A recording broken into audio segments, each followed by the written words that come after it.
bí a ṣe ń sọ̀rọ̀ táǹkà ìròyìn yìí, orílẹ̀-èdè France, ìyẹn ìlú Paris lórílẹ̀-èdè France ni olórí oko orílẹ̀-èdè yìí, ààrẹ Bọ́lá Ahmed Tinubu ló wà báyìí o,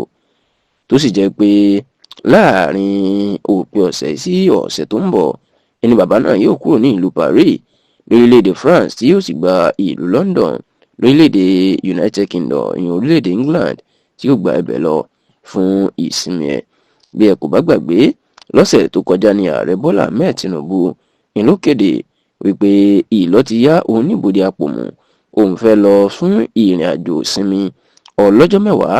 ìyẹn 10 working days vacation ní òkè òkun, tó sì kéde wípé ọjọ́ orílẹ̀-èdè méjì ọ̀tọ̀ọ̀tọ̀, ìyẹn orílẹ̀-èdè France àti orílẹ̀-èdè United Kingdom ni òun yóò ti ṣe ìsinmi náà. Nínú àtẹ̀jáde tí Tinubu fi síta, èyí tí agbẹnusọ ẹ̀ tó bá fi síta yan ọ̀gbẹ́ni Báyọ̀ Ọ̀nànúgà, ló jẹ́ kó dìímọ̀ pé ọdọọdún ni òfin fààyè lẹ̀ fáwọn ààrẹ láti máa lọ fún ìsinmi, àti pé ìsinmi ọdún yìí ni Tinubu fẹ́ lọ. Bẹ́ẹ̀ ló tún jẹ́ kó dìímọ̀ wípé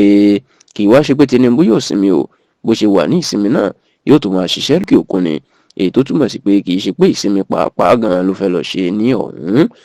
Ṣá o, pẹ̀lú bí Tinubu bó ṣe ti balẹ̀ sí ìlú Paris lórílẹ̀-èdè France, tẹlifíṣàn Yorùbá tó gbọ́ pé àyẹ̀wò ara èyí tó lóyìnbó ń pè ní medical check-up òní Tinubu kọ́kọ́ fẹ́ ṣe ní ìlú Paris lórílẹ̀-èdè France, tí ó sì tún ṣe ìtọ́jú ara ẹ̀, tí ó gbogbo àwọn àlera ìfínífíní láti tọ́jú ara ẹ̀ àti láti gba àwọn ìtọ́jú tó yẹ. Tẹlifíṣàn Yorùbá tó gbọ́ pé àwọn dókítà yan àwọn oníṣègùn òyìnbó tí Tinubu fọkàn tán tí wọ́n ń tọ́jú ẹ̀ ìlú Paris lórílẹ̀-èdè France ni wọ́n fi ṣe ibùgbé. Nígbàkúgbà tó ń bá sì lọ sí France ni wọ́n máa ń lo àǹfààní náà láti lọ gba ìtọ́jú àti láti lọ ṣe àyẹ̀wò ìlera rẹ̀. A gbọ́ pé kì í ṣe pé àìsàn kankan dá Tinubu gúnlẹ̀, ṣùgbọ́n gẹ́gẹ́ bí wọ́n ṣe gbà á nímọ̀ràn láti máa ṣe àyẹ̀wò ara lóòrèkóòrè nítorí wàhálà tí ó ń ṣe ní ipò tó wà, ìyẹn ló tún jẹ́ kó lọ síbẹ̀ láì tó ṣe àyẹ̀wò ara kó tó wá dojúkọ àwọn iṣẹ́ Nàìjíríà padà. Tẹlifíṣàn Yorùbá tó wá gbọ́ pé ibi Tinubu bá ti parí eléyìí tó kúrò ní ìlú Paris lórílẹ̀-èdè France, ó di wọ̀ ní ìlú London lórílẹ̀-èdè United Kingdom. A sì gbọ́ pé oríṣiríṣi ìpàdé tó ní ṣe pẹ̀lú ọ̀rọ̀ Nàìjíríà tọ̀rọ̀ òṣèlú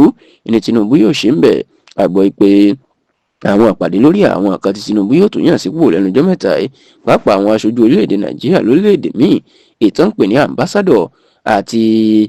ìpàdé lórí ọ̀rọ̀ òṣèlú ọdún 2027 tó ti ń gbóná báyìí lórí bí àwọn alátakò ṣe ní da Tinubu lágbòdà síná ìlàgbọ́ pé yóò lọ máa ṣe ní orílẹ̀-èdè